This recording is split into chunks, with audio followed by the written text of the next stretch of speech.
What's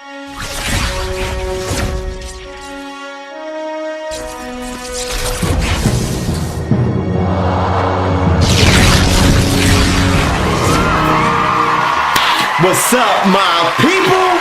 This is Showbiz the Adult. It's Friday,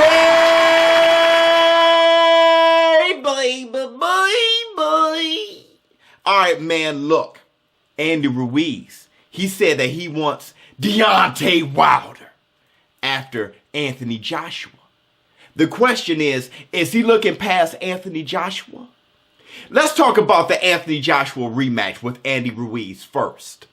Now, we know the first fight, Andy Ruiz, he got $5 million for the first fight. Anthony Joshua, he got over $20 million. Anthony Joshua said that he wants the rematch to be in the UK. Now, they already signed the rematch clause, pre-negotiated, for Andy Ruiz to receive $10 million for the rematch. Great negotiation skills by Eddie Hearn. Now, Andy Ruiz, he said that he wants the rematch to be in the States since he's the A-side. He's holding all the straps, right? Anthony Joshua, with him wanting the fight to be in the UK, Andy Ruiz said, I'll go to the UK for $50 million. I don't think that's too much to ask for a guy, Andy Ruiz, who is now the unified champion, who will be taking all the risk going over to the UK. Anthony Joshua, he took the risk first, but not a bigger risk than Andy Ruiz taking the fight in short notice. Now, I don't think that's too much to ask. We'll see what happens. Now, let's discuss Andy Ruiz's probability of even beating Anthony Joshua in the rematch since he's calling out Deontay Wilder after Anthony Joshua. I think Andy Ruiz, he has the advantage here. And let me tell you why. In the first fight, Andy Ruiz was a big underdog, but not to him. See, he had a game plan.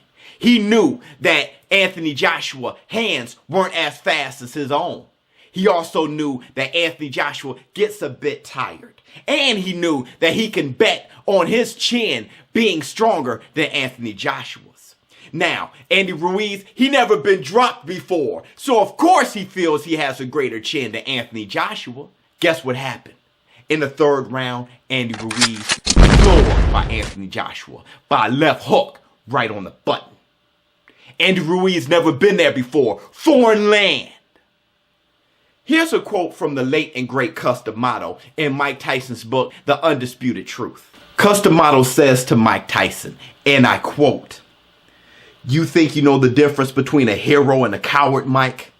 Well, there is no difference between a hero and a coward in what they feel. It's what they do that makes them different. The hero and the coward, they feel exactly the same. But you have to have the discipline to do what a hero does, to keep yourself from doing what a coward does." Cus D'Amato. So Andy Ruiz, on the ground, never been there before, looking up to Anthony Joshua, the champ, fighting on a grand big stage, Madison Square Garden. He's never been there before. What did Andy Ruiz do? He got up, finding out if he was a hero or a coward. He found out he was a hero, tapping into the right things, finding the difference. He threw the punches during the exchange, dropping Anthony Joshua, hurting him with the right hand. See, Andy Ruiz, he knew he had the faster hands, better mechanics. He knew that he can rely on his chin being stronger than Anthony Joshua's. Once Anthony Joshua recovered around the 5th or 6th round, that's when Andy Ruiz started to implement his game plan. He knew that Anthony Joshua has stamina issues. See, Anthony Joshua is heavily muscled. Andy Ruiz, the fat boy, right? But in boxing, muscles, that's not a huge advantage in boxing. So Andy Ruiz going to the breadbasket with jabs and straights, testing Anthony Joshua's endurance, the ability to endure. Anthony Joshua couldn't endure. KO'd. So in my opinion, I think Andy Ruiz, he has the advantage here in a rematch. Anthony Joshua, he got some data to collect though. George Foreman, he said that Anthony Joshua, he shouldn't have the rematch immediately. He doesn't know what he did wrong the first time.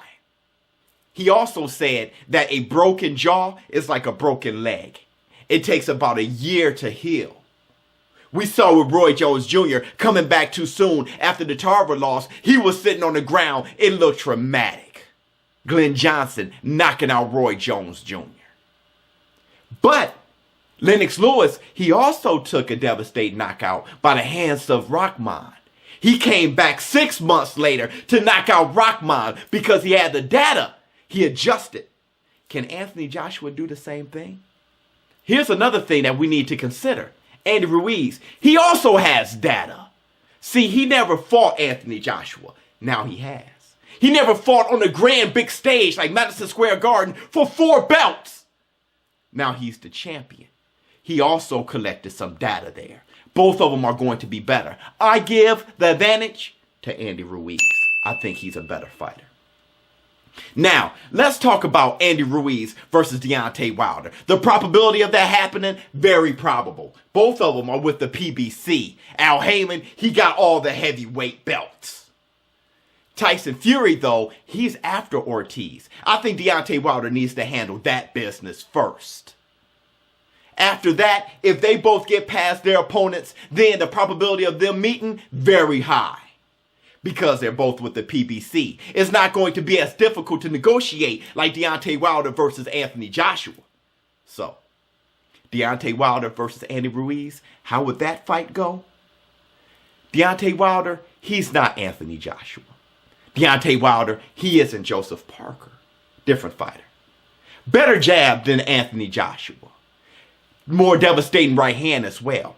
Faster hands also. More of a rangy fighter. But what they do have in common is they both, chins, questionable. They both leave themselves open in the exchange. During the exchange, Deontay Wilder actually got clipped by Brazil. Not too many people saw that. AJ, he got clipped by Dillian White during the exchange. That's why Andy Ruiz knew that he was vulnerable there. So, if Andy Ruiz has an advantage, it's when Deontay Wilder think he's hurt. If I was Andy Ruiz, I'll play possum just to catch Deontay Wilder. Let me know what you guys think in the comments below. What is Andy Ruiz's chances of even beating Anthony Joshua? And do you think Andy Ruiz has a good chance against Deontay Wilder? Showbiz the dope. Hey, have a safe. Listen to Showbiz. Or boxing. What's better?